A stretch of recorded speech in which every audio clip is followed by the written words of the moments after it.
우리 다 찬송가 80장, 통일 찬송가 101장, 천지의 이름 중 찬양드리겠습니다.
이어서 찬송가 190장, 통일 찬송가 177장, 성령역 강림하사 찬양드리겠습니다.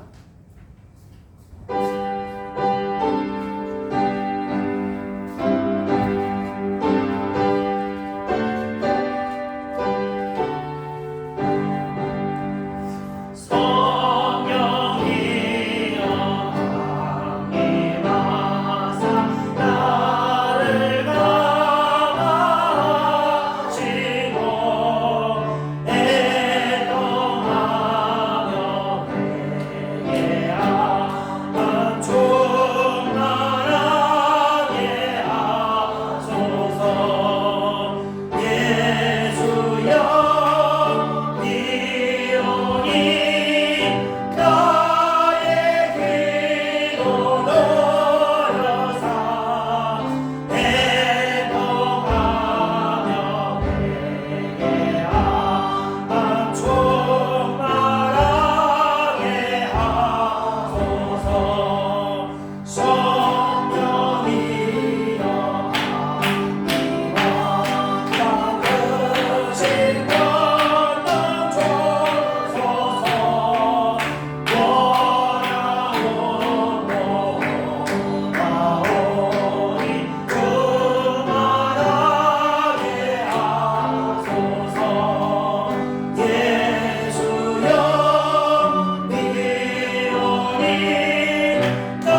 이어서 찬송가 272장, 통일 찬송가 330장 고통의 멍에 벗으려고 우리 찬양하겠습니다.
이어서 찬송가 289장, 통일 찬송가 208장 주 예수 내 맘에 들어와 우리 찬양하겠습니다.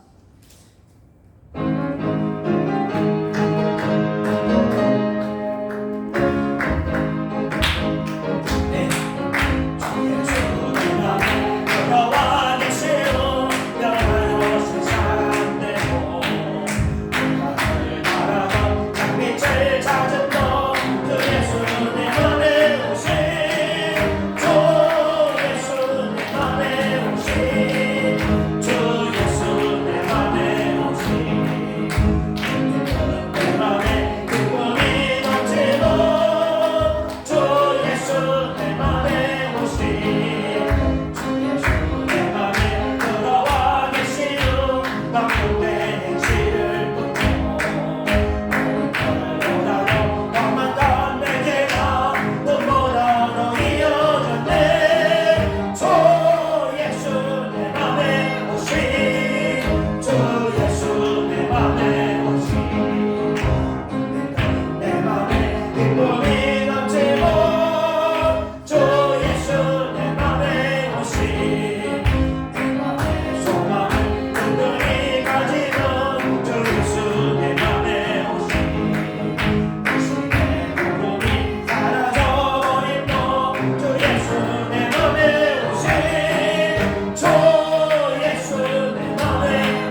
내가 저 천성에 올라가시는 주 예수 내 맘에 오시네. 아멘. 천성에 올라가 주님을 뵈니 그 기쁨이 일대없네. 주 예수 내 맘에 오신 주 예수 내 맘에 오신 내 맘에 기쁨이 넘치고 주 예수 내 맘에 오신. 아멘. 우리 끝으로 찬송가 323장 종찬송가 350장 부름받은 하나님 찬양드리고 우리 예배 가운데 이 말씀이 또 우리 인격이 되게 달라고 나가서 동성을 기도하겠습니다. 찬송가 323장입니다.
은혜와 사랑의 주님 감사합니다. 오늘도 저희들 귀하신 하나님 말씀을 듣기 위해서 이것을 모였습니다.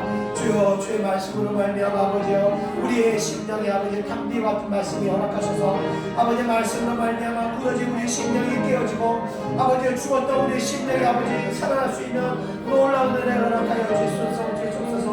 하나님을 말씀으로 존재하시는 우리 주 믿습니다.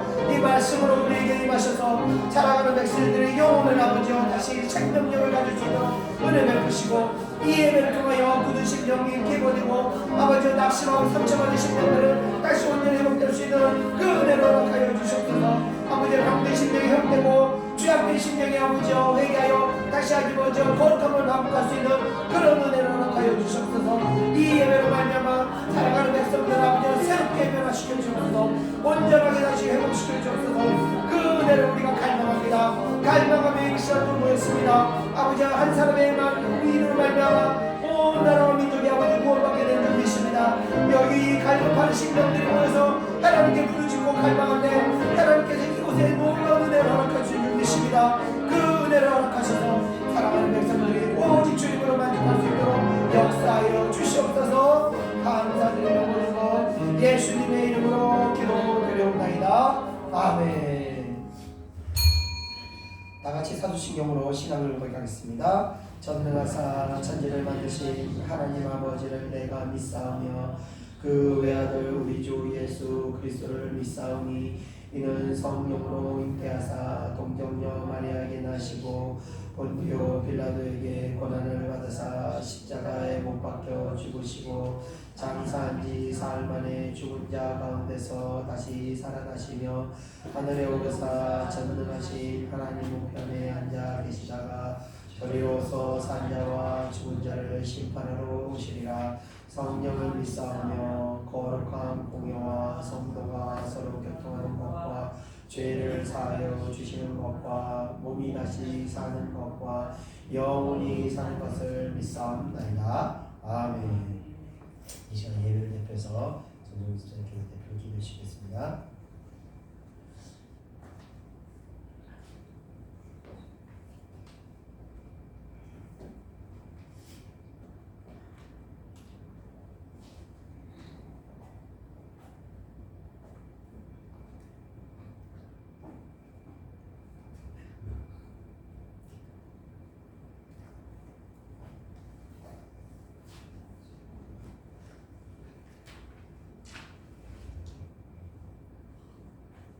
기도드리겠습니다. 사랑이 풍성한 하나님 아버지, 내 말은 인생의 삶을 한 주간 동안 보내고 주님 전에 왔습니다. 그동안 안 묻은 때와 세상적인 것들로 묻은 생활, 자세, 말씀에 대한 서했던 모든 것을 씻어낼 수 있게 새로워지는 은총을 내려 주옵소서. 기도를 할 때 되게 하셔서 심령도 입술도 정결케 하시고 말씀을 들을 때 깨달음이 있게 하셔서 돌이켜 말씀을 의지하게 하여 주옵소서. 주님의 뜻대로 살 것을 다짐하면서도 늘 자신의 힘을 다하며 평안한 모습으로 사는 무지한 신앙을 용서하여 주옵소서. 늘 주님 보시기에 철없는 모습으로 살아가는 저희들의 불쌍히 여겨주시고 이 시간 끝까지 참아주시는 주님의 사랑을 깨닫는 시간이 되게 되어 주옵소서. 예배하는 자를 찾으시는 하나님 사랑의 주님, 휴식적인 예배, 힘없는 예배로 바뀌어가는 오늘의 이 아픔을 보면서 아무 기도 않는 듯 가만히 있는 저희들의 모습이 힘이 부끄럽기만 합니다. 느끼는 예배가 되게 하옵소서. 오늘 지친 인생으로 살아가는 저희들을 위하여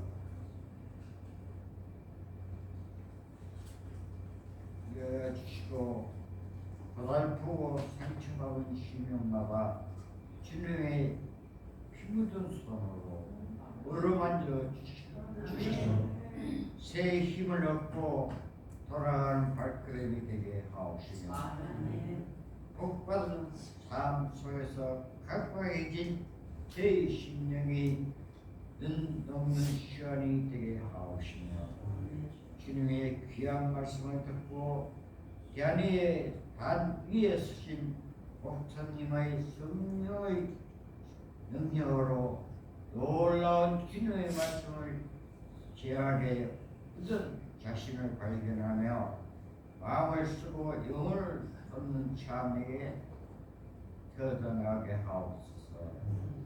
항상 주님이 몸된 교회를 위하여 이것저것을 가리지 않고 봉사하며 섬기는 손길이 있습니다.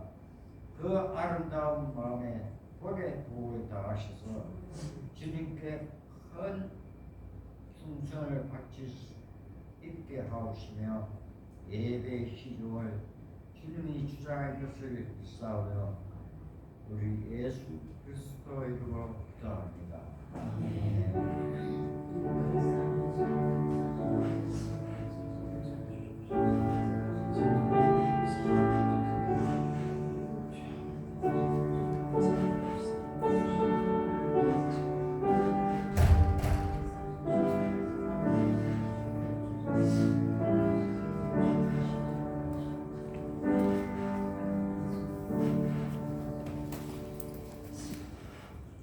하나님 말씀 보겠습니다. 하나님 말씀을 고린도서 1장 8절 336페이지입니다. 신약성경 336페이지입니다. 디모데전서 1장 10절에서 14절까지입니다. 디모데전서 1장 8절에서 14절까지 신약성경 336페이지입니다. 책임 읽고 우리가 같이 한 목소리로 읽겠습니다. 8절 시작. 그러나 율법은 사람이 그것을 적법하게 하였으면 선한 것임을 우리는 아노라. 말 것은 이것이니 율법은 옳은 사람을 위하여 세운 것이 아니요 오직 불법한 자와 복종하지 아니하는 자와 경건하지 아니하는 자와 죄인과 거룩하지 아니하는 자와 망령된 자와 아버지를 죽이는 자와 어머니를 죽이는 자와 살인하는 자며 다른 교훈을 거스르는 자를 명함이니 음행하는 자와 남색하는 자와 인신매매하는 자와 거짓말하는 자와 거짓 맹세하는 자와 기타 다른 교훈을 거스르는 자를 명함이니 이 교훈은 내게 맡기신 바 복되신 하나님의 영광의 복음을 따름이니라.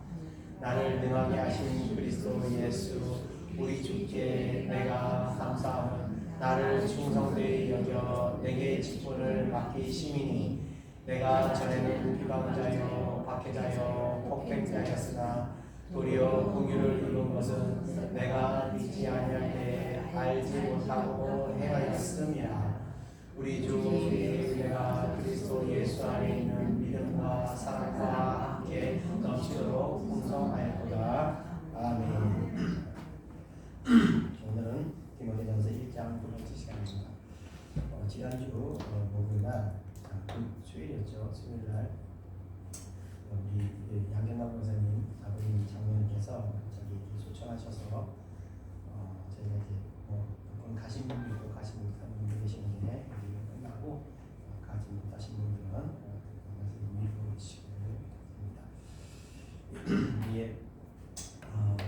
장로님께서 아들 자녀들 중에 목사님이 계시는데 이 목사님이 예배에 전혀 지장이 없도록 이렇게 예배 주일을 피하셔서 이 장면을 치르게 이게 사람이 하늘나라를 가는 것은 사람의 힘을 하는 것이 아니라 하나님께서 그때 맞춰서 이렇게 인도하시는 건데 이게 세상을 떠날 때 하늘나라로 갈 때 모습을 보면 이 사람이 어떻게 이 세상에서 신앙생활을 했는가를 그 모습들을 보면서 알 수 있습니다. 그래서 저는 이제 장례식을 많이 하다 보니까 이 하나님을 그래도 잘 섬기고 또는 하나님 참 긍휼하게 여기고 불쌍하게 여겼던 사람들은 그 마지막을 하나님께 참 아름답게 이렇게 거두시는 것들을 보게 됐습니다. 또 의외로 이렇게 우리가 생각할 때 정말 하나님이 큰 일을 했다 하고 생각하는 사람들이 떠날 때는 의외로 굉장히 좀 불쌍하고 비참한 모습으로 하나님께서 또 인도하시는 모습들을 보면서 사람이 보는 눈으로는 그 사람의 중심을 알 수가 없다는 것을 다시 한번 생각하게 됩니다. 그래서 성령께서 이렇게 편안하게 말씀을 얘기해주면서 아버님께서 참 신앙생활을 잘 하시다 가신가 보다 그런 생각을 하게 됐습니다. 끝나고 한 번씩 마음으로 하시고 손 한번 잡아주시면 됩니다. 자, 오늘은 지난주에 이어서 디모데전서 1장의 두 번째 시간입니다. 지난주 내용은 에베소 교회에 다른 교훈을 가르치는 자들이 교동되면서 바울이 경계심을 가지고 디모데를 에베소의 교회에 남겨놓고 이제 떠나게 되었던 그런 내용들이 그때 그렇게 된 내용을 말씀을 드렸습니다. 자, 이런 다른 복음을 전하는 자들의 특징은 이들은 입은 거룩한 듯 그럴싸하게 말하지만 행동은 전혀 나를 따르지 못한다는 것입니다. 일전에도 제가 설명드렸듯이 이단들의 특징 중에 이단의 교주치고 이 음란과 같은 문제에 이런 죄악에 빠지지 않은 교주가 없다고 말씀을 드렸었습니다. 사치와 방탕한 교만한 모습은 말할 것도 없이 정말 그들의 타락한 모습은 말로 일로 다 표현할 수 없을 정도로 타락한 모습을 살지만 놀랍게도 교회에서의 모습은요, 강대상에 올라갔을 때의 모습은 너무나 거룩한 듯 그럴듯하게 보이고 설교를 한다는 겁니다. 그래서 우리가 메시지도 중요하지만 사실은 그 메시지를 전한 사람의 그 삶의 모습도 중요한 것입니다. 이렇게 하나님 말씀은 그것을 듣는 자가 의인이 아니라 행하는 자가 의롭다함을 얻는다고 하셨습니다. 믿음의 순종을 행하는데 이 믿음은 순종을 행하는 데 있어서 능력이 나오게 되는 것입니다. 그러므로 하나님 말씀은 그것을 가르치기에 앞서서 먼저 행하기 위해서 자신을 부러뜨리고 굴복하며 노력을 해야 합니다. 바울은 8절부터 그 하나님의 말씀이 그 율법에 대해서 이제 증거하기를 됩니다. 이 율법이 율이 무엇인지 본문을 향해서 우리가 한번 살펴보겠습니다. 우리 다 같이 8절을 한번 읽어보겠습니다. 시작. 그러나 율법은 그것을 적법하게만 했으면 선한 것임을 우리가 알라. 아멘. 자, 갈라디아서 3장 24절에 보면 율법의 기능에 관해서 바울이 말하고 있는데, 율법은 그리스도께로 인도하는 초등교사라고 또 표현을 했습니다. 이 법이라는 것은요, 그 법이 있기 전까지는 불법이 아닌 것입니다. 그러나 법이 주어짐으로 말미암아서 그 법을 기준으로 불법과 합법이 나뉘어지게 됩니다. 그와 같이 율법이 없던 시대에는요, 죄인들이 죄인 줄도 깨닫지 못하고 계속 그냥 잘 아무렇지도 않게 불법을 행했던 겁니다. 그런데 율법이 주어지면서 온갖 음행과 우상 숭배가 가득한 인간의 삶에 이 죄가 무엇인지를 밝혀주는 그 기준이 되었던 것입니다. 이 율법이 처음 인간에게 주어졌을 때는 바로 애굽을 나온 출애굽을 했을 때 그 이스라엘 백성들이 신의 산에 머물러 있었을 때 그때 처음 주어졌습니다.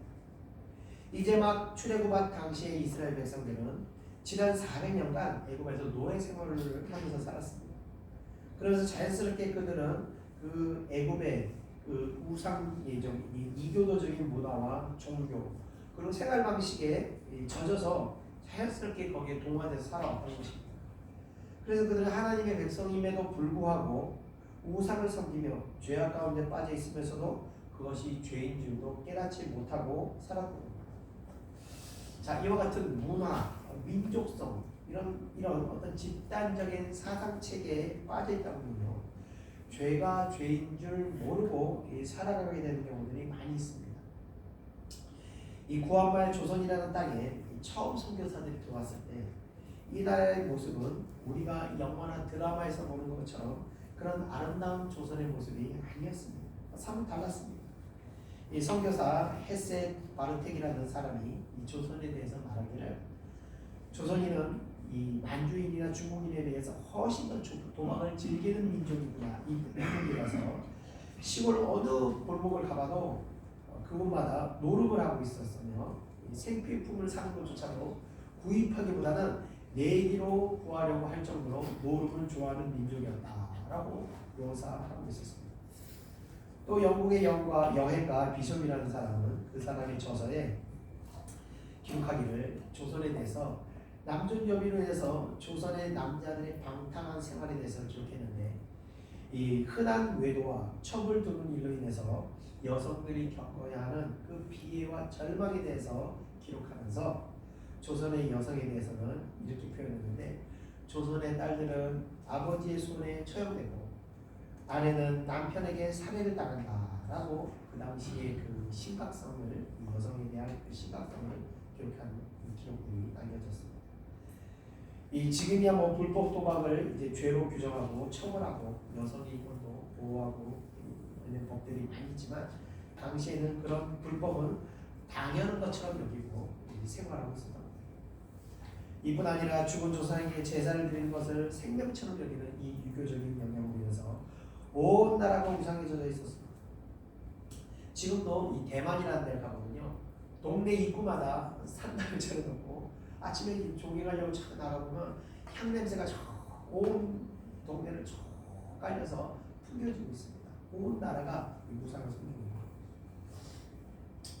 자, 이 같은 문화와 민족성이라는 그 틀에 이렇게 갇혀 살게 되면요, 죄가 죄인 줄 모르고 악이 악인 줄 모른 채 살아가게 된다는 겁니다. 초창기 선교사들에게 어려웠던 일은 바로 이런 민족성으로 갖게 되는 이런 악한 문화를 변화시킨다는 것이 정말 어려운 일이었을 겁니다. 이 복음의 빛으로 말씀의 그 기준을 가지고 죄악된 세상을 변화시킨다는 것은 정말 이 성령의 능력이 없이는 불가능한 일이었던 것입니다. 자, 출애굽 당시 이스라엘 백성들은 400년간 애굽에서 노예 생활하면서 그 이교도 문화에 익숙해 있었습니다. 그래서 자신들이 하나님의 백성이면서도 백성으로서 하나님에 대한 경배를 드리거나 제사를 드리는 것이 그것을 완전히 잊어버리고 하나님께서 그런 상태였기 때문에 하나님께서 이런 이스라엘 백성에게 올바로 하나님을 섬기는 방법과 이 땅에서 사람에게 행해야 할 것과 행하지 말아야 할 악행들에 대해서 말씀하시며 그 악의 기준을 정해주시게 된 것입니다. 이 율법으로 인해서 사람들이 행해야 할 것과 금해야 할 것을 깨닫게 되었고 그 후로 이것으로 인해서 이제 죄에 대한 기준이 성립하게 된 것입니다. 하나님께서 이 땅의 백성들에게 이렇게 율법을 주셨지만 사실 이 율법을 온전히 행한다고 해서 인간이 구원을 얻게 되는 것은 아닙니다. 구원은 오직 예수 그리스도를 믿음으로 얻게 되는 것입니다. 그러나 이 율법은 인간으로 하여금 스스로 죄인임을 깨닫고 회개하도록 인도하여서 구원자를 의지하게 만드는 그 길로 인도하는 기능을 가지고 있는 것입니다. 죄가 이 율법이 없으면 내가 죄인인지도 깨닫지 못하기 때문에 죄를 행하면서도 그 죄에 대한 어떤 용서받을 생각조차 하지 않게 됩니다. 자, 그런 의미에서 바울은 갈라디아에서 율법은 그리스도께로 인도하는 초등교사라고 표현한 것입니다. 자, 이어서 8절 후반부에 보면요, 바울이 율법이 적법하기만 쓰면 선한 것임을 우리가 아노라라고 말하고 있습니다. 우리가 이제 흔히 생각할 때 율법은 나쁜 것처럼 생각할 수 있습니다. 왜냐하면 예수님을 죽였던 바리새인들이 율법주의자들이었기 때문에 그렇습니다. 그래서 율법이란 나쁜 것이라고 우리가 생각할 수 있지만 예수님께서는 말씀하시기를 자신은 율법을 폐하러 온 것이 아니라 율법을 완성하기 위해서 오셨다라고 말씀하셨습니다. 자, 그와 같이 율법은 본래 선한 것이며 하나님의 사랑인 것입니다. 자, 이런 악인들이 이 율법의 그 선한 목적을 그 선한 목적대로 사용하는 것이 아니라 자기들의 입맛에 맞게 자기들의 기득권을 이용하기 위해서 악하게 사용하는 것이 문제였던 것입니다. 그래서 그 율법을 악하게 사용하는 자들이 바로 율법주의가 되는 것입니다.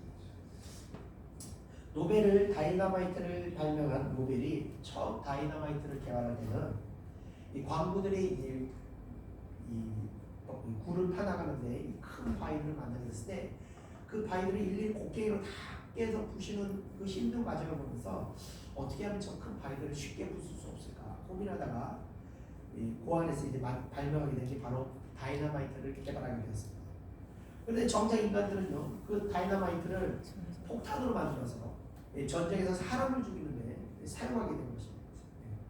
자, 그와 같이 하나님께서 율법을 주신 목적은 죄에서 벗어나 하나님과 신실한 관계를 맺고 마치 부모와 자식의 관계, 좋은 왕과 신실한 백성의 관계를 만들어보고자 이렇게 율법을 주셨는데 이런 악한 율법주의자들이 자신의 기득권과 권력욕을 유지하기 위해서 율법으로 사람들을 얽매이고 구속함으로 이 악하게 변질된 그것이 문제인 것입니다. 그래서 율법의 본래 의도는요, 굉장히 선한 것이었습니다. 복음시대를 살아가는 우리들에게도 율법은 인간에게 은혜의 삶을 사도록 하나님이 주시는 것으로 하나님이 원하는 삶과 하나님이 원하지 않는 삶을 깨닫게 하는 기능이 있습니다. 이러한 선한 목적을 율법은 가지고 있지만 이를 이해하지 못하고 잘못 해석해서 그릇된 가르침에 빠지게 되면요, 일평생 율법을 행하는 데 매여서 율법이 종이 되어버립니다. 그러니까 그 행하는 자체로 내 스스로가 의롭다함을 갖고 행하지 않는 사람들을 비판하고 정죄하며 그렇게 살아가게 됩니다. 바로 율법주의가 되는 것입니다. 자, 그래서 율법이란 은혜 받은 사람이 기쁨과 감사하는 마음으로 자원해서 행하는 것이지 율법이라는 것은 억지로 고통스러움을 가지고 행하는 것이 아니라는 겁니다. 그런 행함은 다시 말씀드리지만 율법주의로 치우칠 수 있는 것입니다. 자, 이어지는 9절을 우리가 같이 한번 읽어보겠습니다. 시작. 알 것은 이것이니 율법은 옳은 사람을 위하여 세운 것이 아니요 오직 불법한 자와 복종하지 아니하는 자와 경건하지 아니하는 자와 죄인과 거룩하지 아니한 자와 망령된 자와 아버지를 죽인 자와 어머니를 죽인 자와 살인한 자며 여기까지만 읽겠습니다. 뒤에 제가 잘못 쳤습니다. 네, 살인한 자며 여기까지입니다. 자, 9절을 먼저 보면요. 율법이 옳은 사람을 위한 것이 아니라고 말하고 있습니다. 여기서 옳은 사람이라는 것은 그리스도를 믿음으로 의롭다함을 입은 사람을 가리키는 것입니다. 자, 그런 사람에게는 율법이 필요 없다라고 바울이 말하게 되는 것인데, 그렇다면 여기서 의롭다함을 입었다는 그 사람의 정의가 무엇인가를 우리가 한번 생각할 필요가 있습니다. 자, 그 의롭다함을 입었다는 그 정의는 바로 진실로 그리스도를 믿고 의롭다함을 얻게 된 사람은 앞서 말씀드렸듯이 자신이 죄인임을 깨닫고 날마다 자신의 그 연약함과 싸우는 사람의 말은 내가 죄인이고 내가 이 죄에 연약한 자라는 것을 알고 날마다 이 죄로부터 죄에 빠지지 않기 위해서 내가 기도로 싸우고 있는 사람은 굳이 율법을 행하기를 강요할 필요가 없을 정도로 스스로 하나님의 말씀에 순종하기 위해서 힘을 쓰는 사람들이기 때문에 이런 자들에게는 이 율법 필요 없다라고 표현하고 있는 겁니다. 자, 그러나 하나님을 믿는다고 하면서도 하나님의 말씀을 순종하는 것을 우습게 여기고 안중에 놓는 사람들에게는 율법은 그들에게 죄의 길을 제시하며 훗날 심판의 잣대가 되는 것입니다. 그 기준들을 이제 쭉 열거하고 있는데 우리 한번 살펴보겠습니다. 첫 번째, 불법한 자라고 얘기하고 있습니다. 자, 이것은 하나님의 율법을 무시하고 질서를 혼란하게 하는 사람을 뜻하는 것입니다. 교회는요, 진실로 예수를 믿는 사람도 있지만 사실 예수를 믿지 않으면서도 교회에 출석하는 사람이 있다는 것입니다. 몸은 교회에 있지만 아직도 거듭나지 않은 상태로서 영이 죽어있는 사람들입니다. 이런 사람들은요, 심령이 영이 죽어있기 때문에 심령이 하나님의 그 영적 에너지를 공급받지 못하기 때문에 매우 강팍한 상태가 주어집니다. 또 죄가 죄인 줄 모르고 살아가게 되는 것입니다. 이 죄인이라는 것은 여기서 말하는 죄인은 세상법을 어기는 죄인이 아니라 바로 하나님의 말씀을, 하나님의 법을 어기는 사람을 말하는 것입니다. 하나님의 법은요, 하나님의 법은 철저하게 불법을 행하면서도 세상법에서는 또 흔히 없이 완벽한 법치주의로 살아가는 사람들도 존재하는 것입니다. 이 영이 죽은 상태는요, 그러나 하나님의 말씀에 대해서 전혀 양심의 찔림이 주어지지를 않기 때문에 율법을 어겨도 전혀 고통스럽지가 않은 것입니다. 그러나 영이 살아있는 이 하나님의 백성들에게는 말씀을 거역하게 되면요, 양심이 찔림이 일어나요. 괴로워요. 그래서 이 마음에 어떤 무거운 짐이 주어지기 때문에 회개할 때까지 심령이 이 평안을 누리지 못하게 되는 것입니다. 자, 그러므로 말씀을 거역하면서 평안을 누리지 못하고 살기 때문에 그래서 이 하나님의 이 영혼이 살아있는 사람들은 회개하고 다시 은혜를 받지 않고는 견딜 수가 없는 겁니다. 다음에 영이 죽어있는 사람들은요, 말씀을 거역한들 아무렇지 않기 때문에 율법이 있든 없든 상관없이 살아가게 됩니다. 하나님 말씀대로 살아가고자 애쓰는 자들에게는요, 그러니까 구원받은 사람들에게는 율법을 지키고자 크게 노력할 필요가 없는 것입니다. 나도 스스로 하나님 말씀 안에 붙들려서 그것을 지키려고 애쓰기 때문입니다. 그러나 불법이 불법인지 모르는 자들에게는 이 율법이 자신들이 해가는 이런 행태들이 죄가 된다는 것을 깨닫게 하는 것입니다. 자, 두 번째로 복종하지 않는 자라고 말합니다. 앞서 불법한 자라는 것은 하나님께서 금하시는 법에 대해 거역한 행위라면, 이번에 복종하지 않는 자라는 것은 하나님께서 행하라고 주신 말씀들을 순종하지 않는 것을 의미합니다. 주일 성수와 이웃을 사랑하는 말씀, 또 원수를 사랑하는, 용서하는 등등 이 계명에 순종하지 아니하는 자들에 대해서는 자신의 죄를 깨닫게 하시기 위해서, 자신이 순종하지 못하는 것들을 깨닫게 하시기 위해서 이 율법을 세우셨다는 것입니다. 다시 말씀드리지만 하나님께서는 율법과 계명을 주신 목적이 우리의 영혼의 평안과 구원의 확신을 누리며 살아가도록 하시기 위함이라는 것입니다. 그래서 우리에게 하나님께서는 복종을 요구하고 계시는 것입니다. 자, 세 번째로 경건하지 아니한 자라고 말하고 있습니다. 경건이라는 것은 신에 대한 공경과 마음을 품는 것입니다. 이는 항상 하나님을 마음에 품고 의식하며 살아가는 그런 삶을 의미합니다. 자, 하나님이 없다고 생각하면 어떻게 될까요? 이 세상에 하나님이 없다고 생각하는 순간 많은 기독교인들은 방탕한 생활로 빠져버리게 될 것입니다. 우리가 시험에 빠질 때나 범죄할 때를 보면요, 반드시 은혜에서 벗어났을 때 이런 유혹에 빠지고 미혹에 빠지게 되는 것입니다. 은혜를 벗어나는 순간 마음속에 품었던 그 하나님을 잃어버리게 되면서 방탕한 삶으로 이어지게 됩니다.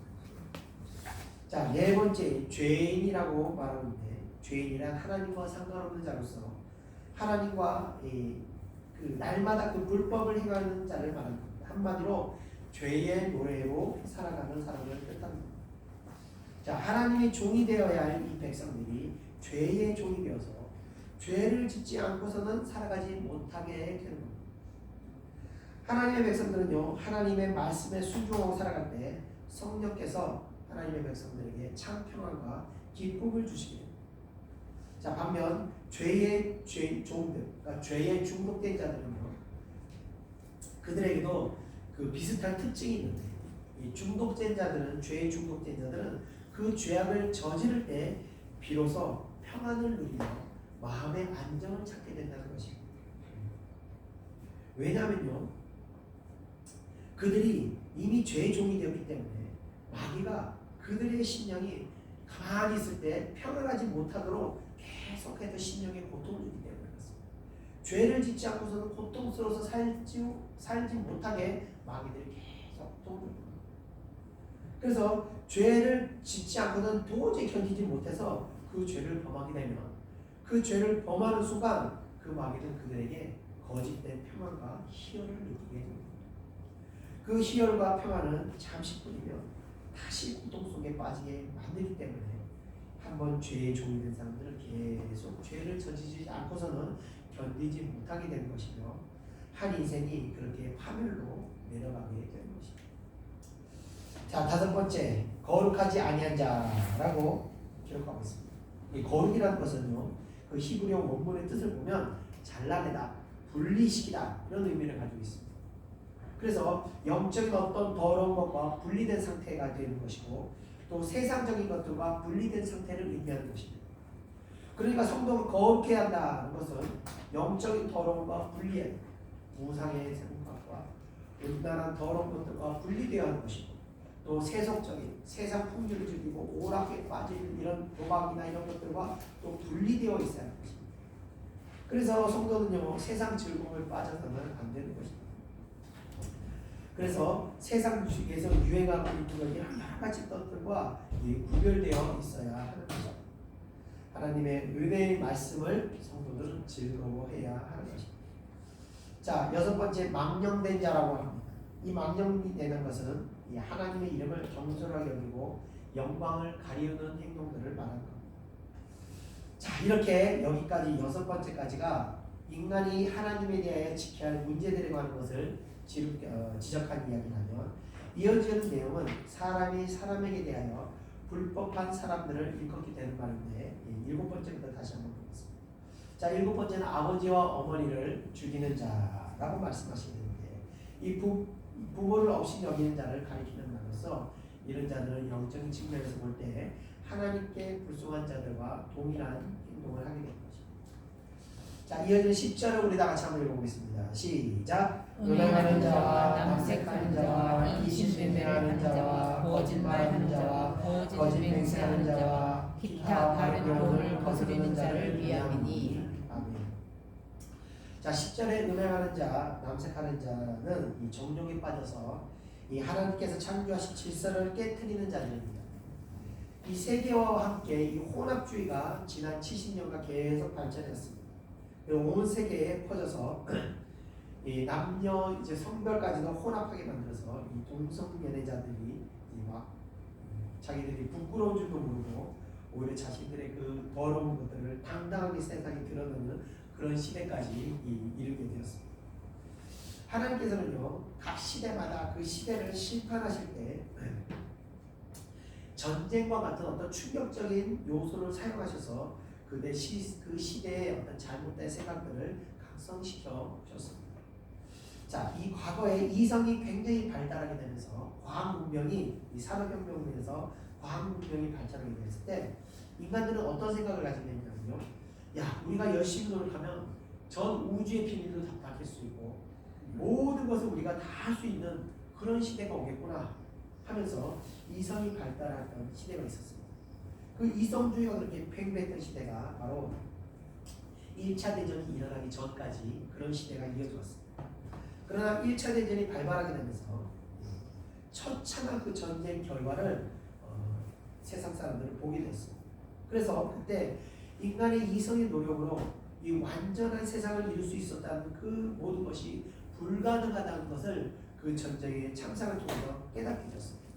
그러면서 그 이성주의가 각성의 운동이 일어나게 되었습니다. 자, 이러한 방법과 같이 이제껏 계속 발전해왔던 세계화, 혼합주의 이런 사상들이 이제 이 끝을 보게 될 것 같습니다. 왜냐하면 이번 우크라이나와 러시아 전쟁을 통해서 세계의 그 타락한 문화들이 각성하는 운동이 일어나게 됐습니다. 그래서 이제 이 타락한 이 성인식이 다시 변하는 모습을 그 생각에 대한 도전하는 생각들이 다시 일어나게 되면서 야, 이거 좀 잘못된 거 아니냐, 이 반대의 목소리가 점점점 커지고 있는 것을 볼 때 이 전쟁을 통해서 또 하나님께서 이 세계화를 끌어들이고 다시 하나님께서 이 잘못된 사상을 심판하시는구나 하는 생각을 하게 됐습니다. 자, 이렇게 이 잘못된 이런 이 이런 사상들을 우리가 깨어서 세상에 이게 옳다 하고 한다고 해서 무조건 따라가는 것이 아니라 우리는 성경을 기준으로, 율법을 기준으로 옳고 그름을 우리가 분별할 수 있어야 돼요. 자, 이어서 인신매매하는 자들이라고 말하고 있습니다. 자, 이런 자들은요, 사람의 생명과 영혼의 그 소중함을 전혀 생각하지 않고 잔악하게 살아가는 사람들을 말합니다. 돈을 목적으로 사람을 죽이거나 팔아버릴 행위들을 아무렇지 않게 하는 그런 자들. 자신들의 자녀들과 가족들은 그 행복한 삶을 추구하면서도 다른 사람의 자식이나 생명을 파리 목숨처럼 여기는 악인 중에 악인들이라고 할 수 있습니다. 자, 이어지는 거짓말과 거짓 맹세하는 자는 거짓 양심을 가진 사람으로서 이런 사람들은 거짓말을 참말인 듯 말하는 자들입니다. 한마디로 양심이 고장난 사람들인 것인데 이런 죄악에 대해서는 계시록에서 지옥에 갈 죄라고 규정하고 있습니다. 그대로 바른 교훈을 거스르는 자가 나오는데 이는 하나님의 말씀을 말씀 그대로 받아들이고 가르치지 않고 왜곡된 시각으로 받아들이고 왜곡되게 가르치는 자를 가리키는 것입니다. 그래서 하나님이 주시는 말씀을 더하지는 말고 빼지도 말라고 하신 말씀을 어기는 행위가 되는 것입니다. 자, 이렇게 하나님의 말씀을 안중에도 없이 살아가는 자들에게 율법은 그들의 행위가 죄악된 행동임을 규정하는 기준이 되는 것입니다. 이들 악인들 중에서 하나님께서 구원하시기로 선택한 자들에게는 이 율법이 전해질 때 그 말씀이 그들의 굳은 심령을 깨뜨리게 되면서 그들이 회개할 수 있는 기준이 되는 것입니다. 자, 이어지는 11절을 우리 다 같이 한번 읽어보겠습니다. 시작. 이 교훈은 내게 맡기신 바 복되신 하나님의 영광의 복음을 따르느니라. 자, 이 교훈이라는 것은 하나님께서 주신 율법을 말씀하는 것입니다. 이 율법을 지키기 위해서 순종하는 삶은 결국 하나님의 영광을 따르는 것이며 이는 성도의 삶에 복을 누릴 수 있게 되는 것을 의미합니다. 우리가 기쁨으로 하나님의 법을 따르게 되면 그 자체로 우리는 복된 인생을 살아가게 되는 것입니다. 자, 왜 순종하는 삶이 복된 인생이 되는가? 사도행전 5장 32절에 보면 하나님이 자기에게 순종하는 사람들에게 주신 성령이라고 기록되어 있습니다. 결국 순종하는 자들이 성령을 받고 이 성령의 힘으로 살아가기 때문에 그 인생이 복된 인생이 되는 것입니다. 반대로 하나님과 무관한 삶은 이미 저주를 받은 삶이 되는 것입니다. 요한복음 3장 18절을 하나 같이 한번 읽어보겠습니다. 시작. 그를 믿지 않는 사람은 하나님의 외아들의 이름을 믿지 않기 때문에 이미 심판을 받은 것이다. 아멘. 자, 하나님과 상관없는 삶은 겉으로는 잘 사는 것처럼 보일지 모르지만 이미 심판을 받은 삶이라고 볼 수 있고, 구원이 없는 삶은 참 평안과 참 기쁨이 없기 때문에 그런 것입니다. 자, 이어지는 12절을 우리 다 같이 한번 읽어보겠습니다. 시작. 나를 능하게 하신 그리스도 예수 우리 주께 내가 감사함은 나를 충성되이 여겨 내게 직분을 맡게 주시니. 아멘. 자, 바울은 먼저 자신에게 직분을 맡겨주신 예수 그리스도의 사랑에 대한 찬양을 12절에 드리고 있습니다. 자, 이렇게 바울이 예수 그리스도를 찬양할 수밖에 없는 이유는 바울이야말로 이 허물 많고 용서받을 수 없는 죄인이었음에도 불구하고 자신을 사역자로 주시고 그 사명을 맡겨주신 분이 바로 예수 그리스도이기 때문에 예수 그리스도를 찬양하지 않을 수가 없는 것입니다. 자, 한편 나를 능하게 하시리라고 말하고 있는 것은 자신의 모든 능력의 근원이 오직 하나님께 있다는 그 사실과 자신이 지금까지 살아오고 있는 이유도 하나님의 은혜인 것을 밝히고 있는 것입니다. 고린도후서 12장 9절 보면 바울이 이르기를 내 능력이 약한 데서 온전하여짐이라 라고 했습니다. 이 자신의 약한 것에 의해서 그리스도의 능력이 자신에게 머물게 된다는 것을 말합니다. 바울은 이 연약한 건강으로 인해서 하나님의 일을 하는데 많은 부족과 결핍을 경험하게 되었습니다. 많이 건강이 약하면 하는 일이 있어서 부족한 부분이 많은 것입니다. 그러나 바울은 오히려 그 부족과 결핍을 성령으로 능력으로 채워주시는 그 하나님의 능력을 체험하게 되면서 오히려 자신의 연약함을 자랑하게 되었다는 겁니다. 하나님의 이름이요, 그래서 가진 것으로 하는 것이 아니고 가진 힘으로 하는 것이 아니라 없지만 연약하지만 믿음으로 시작할 때 하나님께서 채워주시는 것입니다. 이처럼 하나님의 일은 결국 하나님께서 행하심을 보이시기 위해서 이같이 일하시는 겁니다. 12절에 또 이어서 보면 나를 충성되이 여겨 라고 말하게 되는데, 사실 바울은요 하나님께 충성된 사람이 아니었습니다. 그는 이전까지는 하나님이 아닌 유대교에 충성된 자였습니다. 하나님의 사랑이나 은혜 이런 거 전혀 알지 못한 채 단순히 유대교의 그 종교적인 측면에서 충성된 사람이었습니다. 그런데 그런 바울을 이제 하나님께 충성된 자로 하나님께서 세우시게 된 것입니다. 하나님께서는 사실 우리의 의지를 무너뜨리시면서 일하시는 분이십니다. 그래서 하나님께서는요 전혀 하나님을 충성되게 섬기지 않았던 삶을 살던 그런 자들을 갑자기 붙잡으셔서 하나님에게 충성된 자로 세우기도 하시고요, 반대로 자신들은 하나님께 충성되다고 스스로 자처하는 이 바리새인들과 같이 이런 자들에 대해서는 독사의 자식들이라고 이 흉악한 말로 저주하시기도 하셨습니다.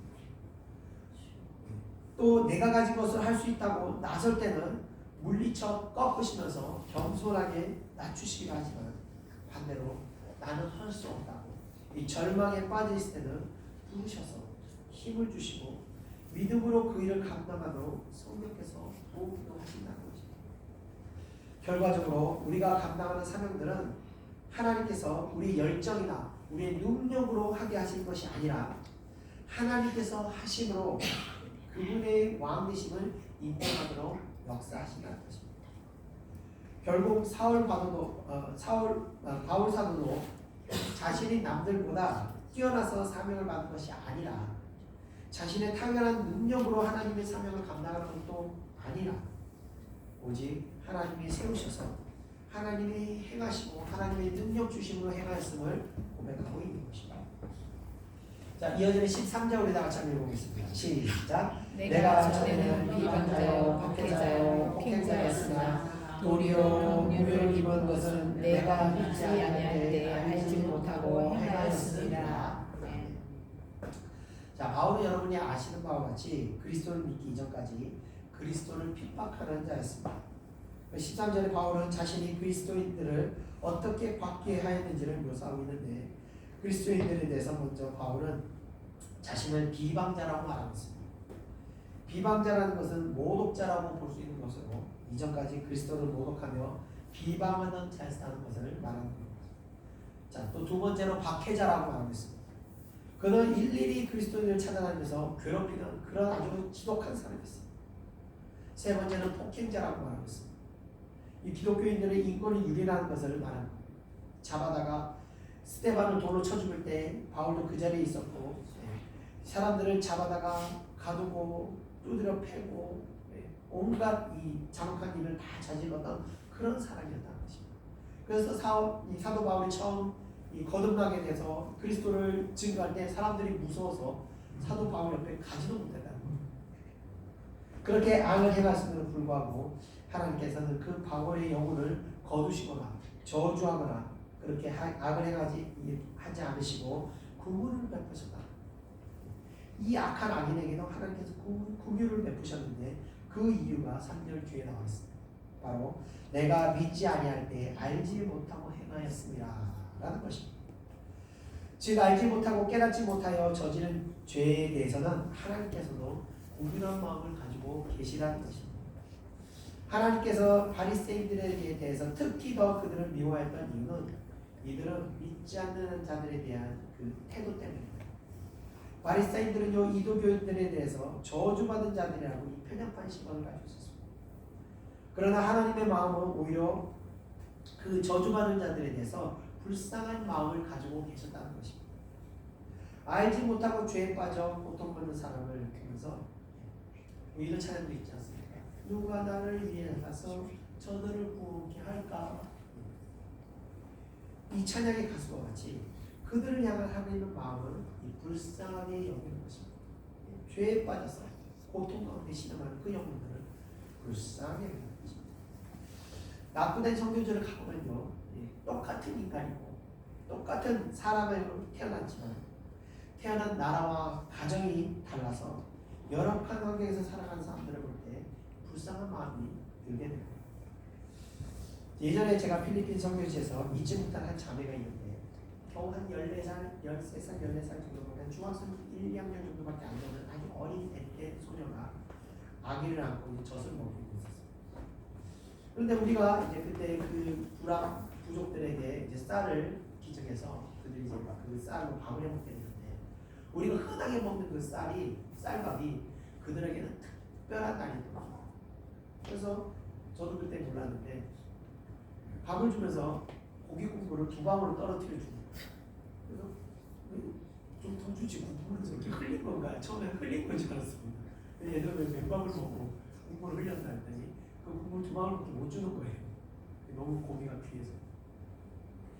근데 그 밥조차도 그 앳된 엄마는 먹지 못하고 저 구석에서 좀 왕따 했던 것 같습니다. 이 밥을 먹는 천당한 겁니다. 그래서 같이 갔던 동기 목사님이 가서 밥 좀 저 사람도 좀 줘 이래가지고 한 그릇을 갖다 줬더니 입이 막 너무 좋아가지고 이제 입이 확 벌어지는 것을 보여줬어요. 자, 그들의 현재의 모습이요 사실 과거의 우리 모습과 크게 다르지 않았다는 것입니다. 이제는 하나님께서는요 믿지 않은 데 대한 그 국민한 마음을 계십니다. 그래서 믿지 않는 자들이 죄하게 돼서는 하나님께서도 무지함으로 인한 죄에 대해서 분노한 마음을 가지고 계시다는 것입니다. 그래서 그들이 믿고 회개하게 됐을 때 그들에게 큰 용서와 그 자비의 은혜를 베풀어 주시는 것입니다. 반면 믿으면서도 왜곡된 신념에 사로잡힌다. 이 바리새인들과 같이 편협한 신앙에 사로잡힌 하나님께서 그들은 자신 뜻으로 현명하다고 옳다고 의롭다고 믿고 있다는 것입니다. 그게 큰 문제입니다. 신앙생활하는 데 있어서도 그래서 우리가 성령의 은혜를 받아야 하는 이유는 날마다 이렇게 성령의 은혜를 받으면서 그 십자가의 은혜를 경험하면서 이 성령의 빛으로 스스로 영혼을 바라보면서 얼마나 내가 어리석고 큰 죄인인지를 깨닫지 못하게 되는 거예요. 그저 그냥 열심히만 신앙생활하다 보면 자칫 이러한 바리새인들과 같은 이 교만한 신앙에 우리가 빠질 수 있다는 거죠. 그래서 신앙생활에 있어서 이 하나님의 은혜, 성령의 은혜 이게 굉장히 중요한 것이다. 자, 우리 끝으로 14절을 다 같이 한번 해보겠습니다. 시작. 우리 주의 은혜가 그리스도 예수 안에 있는 믿음과 사랑과 함께 넘치도록 풍성하였도다. 아멘. 자, 주의 은혜가 그리스도 예수 안에서 믿음과 사랑과 함께 있다는 것은 아름다운 신앙의 조화를 말하는 것입니다. 그러니까 은혜라는 것은요, 하늘에서부터 하나님으로부터 하나님의 백성들에게 내려오는 영적 축복이 되는 것입니다. 예배 가운데 그 은혜가 있는 것입니다.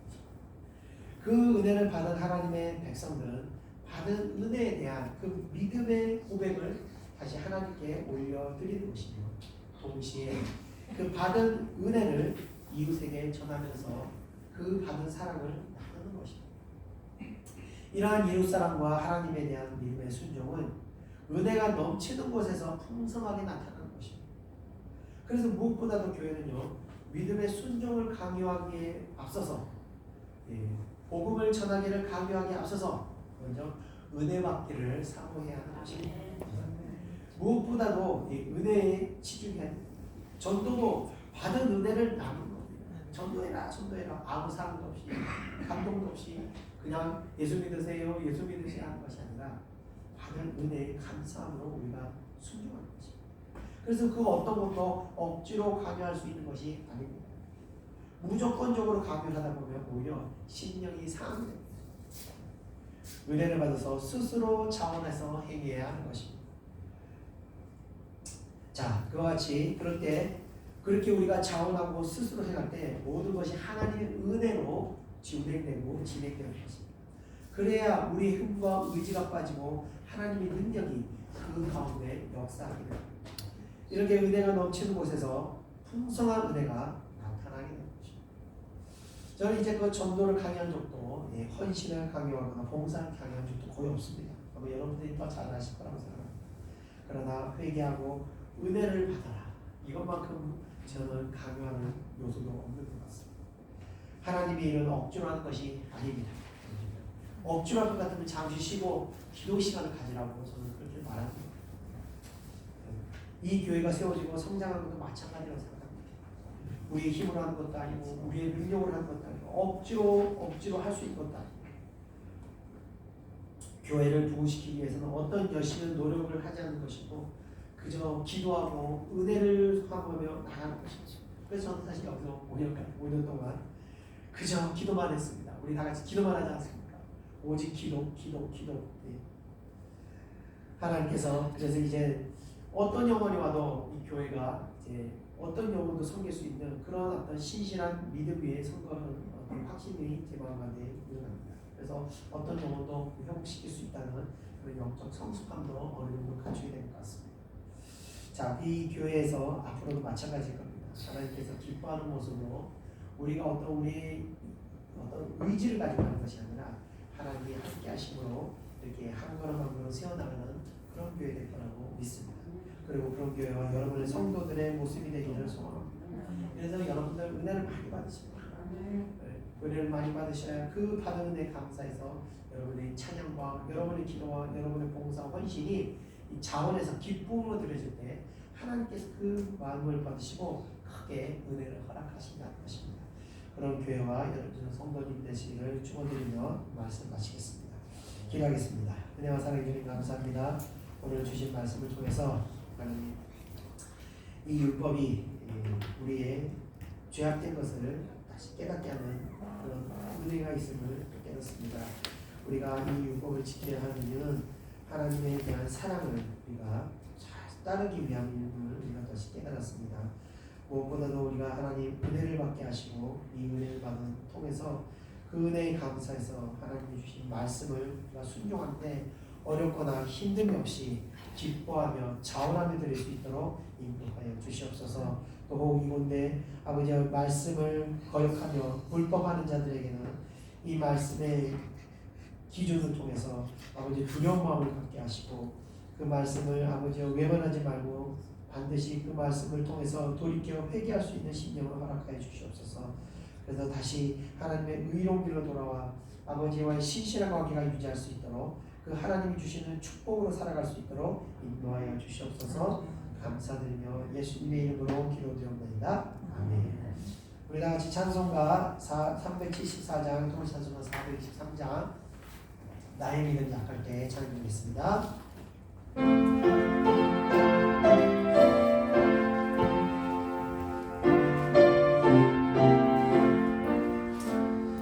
나의 믿음 약할 때에 주가 붙드네 왕이 나를 꾀일 때에 주가 붙드네 나를 붙드네 나를 붙드네 사랑하는 나의 주 나를 붙드네 우리 구주 아니면 서지 못하네 나의 사랑 식을 때에 주가 붙드네 나를 붙드네 나를 붙드네 사랑하는 나의 주 나를 붙드네 나를 길 모시고 항상 붙드네 구원 얻은 사랑을 항상 붙드네 나를 붙드네 나를 붙드네 사랑하는 나의 주 나를 붙드네 나의 영혼 향할 때에 주가 붙드네 이를 흘려 샀으니 주가 붙드네 나를 붙드네 나를 붙드네 사랑하는 나의 주 나를 붙드네 다 같이 기도하시겠습니다. 하나님께서 나에게 말씀하실 때 그때 돌이켜야 됩니다. 기회 하나님께서 우리에게 말씀하실 것은 하나님의 구원의 기회입니다. 그러나 우리가 강팍해지면 하나님의 그 뜻임을 계속 외면하게 되는 것입니다. 우리는 그런 심령을까지 우리가 굳어지면 안 되습니다. 우리는 하나님께서 정죄하시고 하나님께서 지적하실 때 그 즉시 회개하고 순종하고 그 자리에서 우리가 돌이켜야 하는 것입니다. 이 시간 우리가 기도하겠습니다. 오늘 마음 가운데 하나님의 마음 가운데 찔림을 주시거나 하나님께서 정죄하신 분이 있다면 이 시간 우리가 그 말씀들을 붙들고 회개하고 다시 돌이키는 심령을 갖을 수 있도록 우리가 시간으로 기도하겠습니다. 은혜와 사랑에 힘에 감사합니다. 오늘 하나님께서 불법한 자들, 거룩하지 않은 자들, 경건하지 않은 자들, 죄인들, 또 아버지여 우리를 죽인 자들, 오대만 자들, 아버지여 또 하나님께서 택하는 자들, 온갖 더럽고 추악한 자들, 세상에 찌르는 자들, 이런 여러 가지 악한 행위에 대해서 오늘 말씀을 주셨습니다. 사랑하는 백성들, 아버지 온 마음 가운데 이런 마음을 품고 있다면 아버지 이 시간 아버지 마음 가운데 찔림을 주시 하셔서 속히 이런 마음들을 물리치게 하시고 돌이켜 다시 하나님의 거룩함과 구별됨과 하나님의 그 은혜 가운데로 들어갈 수 있는 마음을 허락하여 주시옵소서. 다시 아버지 우리 마음의 온전히 회복될 수 있도록 은혜 내려 주시옵소서. 다시 우리가 하나님과 아버지 신실한 마음을 가지고 말미암아 마음의 아버지 거리낌이 없이 참 하나님의 평안과 참 하나님의 기쁨이 임할 수 있도록 은혜 내려 주시옵소서. 저희들이 양심이 하나님의 거룩 보시기에 아버지와 거룩함을 받고 아버지 찔림이 옳지 않도록 은혜 내려 주시옵소서. 다시 회개할 수 있는 마음을 주시옵소서. 다시 아버지 돌이킬 수 있는 용기를 주시옵소서. 결단한 마음을 주시옵소서. 믿음을 주시옵소서. 회개함을 통하여 다시 하나님 앞에 눈으로 땀 흘리고 거룩함으로 돌아설 수 있도록 역사하여 주시옵소서. 지금 주님이 우리를 부르신 줄 믿습니다. 지금 우리에게 아버지께서 은혜 베푸시기를 원하는 줄 믿습니다. 저희들에게 지금 하나님께서 차고에 자비하시고 구별하시고 베푸시는 줄 믿습니다. 이 시간 하나님 백성들에게 아버지 이 마음을 주게 하셔서 아버지 돌이켜 다시 아버지 하나님의 거룩함을 가질 수 있도록 은혜 내려 주시옵소서. 다시 하나님의 은혜 가운데 하나님의 아버지와 사랑 가운데 거할 수 있도록 역사해 주옵소서. 믿음으로 하나님께 고백하는 마음을 가질 수 있도록 은혜 내려 주시옵소서. 그 주시는 감사하며 복음을 전하는 마음을 가질 수 있도록 은혜 내려 주시옵소서. 감사드리며 예수님의 이름으로 기도드립니다. 아멘. 나를 믿으시고 항상 구원하는 사랑을 항상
찬송가 393장 동일 찬송가 447장 찬양드리고 제가 기도하고 축도하고 마치겠습니다. 오시시라신 주 찬양드리겠습니다.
날마다 자비를 베푸시며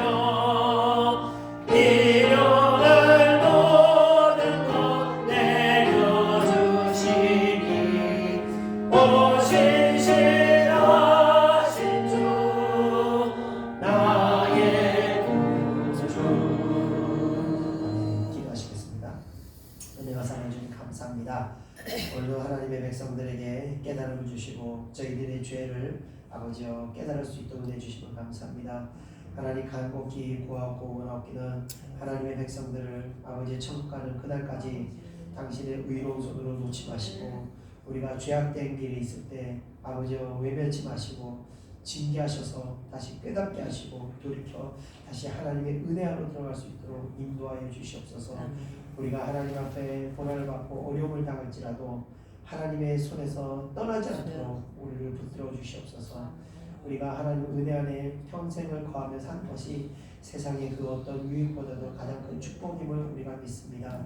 사랑하는 백성들에게 그 은혜를 허락하시고 어디를 가든지 무엇을 하든지 간에 늘 하나님께서 동행하시고 살피시고 그들의 삶을 아버지의 은혜의 삶 가운데로 인도될 수 있도록 인도하여 주시옵소서. 날마다 사랑하는 백성들에게 하나님 앞에 아버지의 죄인됨을 시인하며 아버지 그 앞에서 회개하고 돌이킬 수 있는 마음 주셔서 늘 하나님 앞에 신실한 자들이 될 수 있도록 인도하여 주시옵소서. 우리 예천교회 비록 숫자는 많지 않으나 아버지 그 어떤 교회 성도들보다도 하나님을 사모하고 신실한 마음으로 살아갈 수 있는 그런 은혜를 허락하여 주시옵소서. 감사드리며 한 주간도 저희들 이 신실한 마음을 잘 지켜나갈 수 있도록 함께하여 주시옵소서. 감사드리며 모든 것 예수님의 이름으로 기도드립니다. 아멘.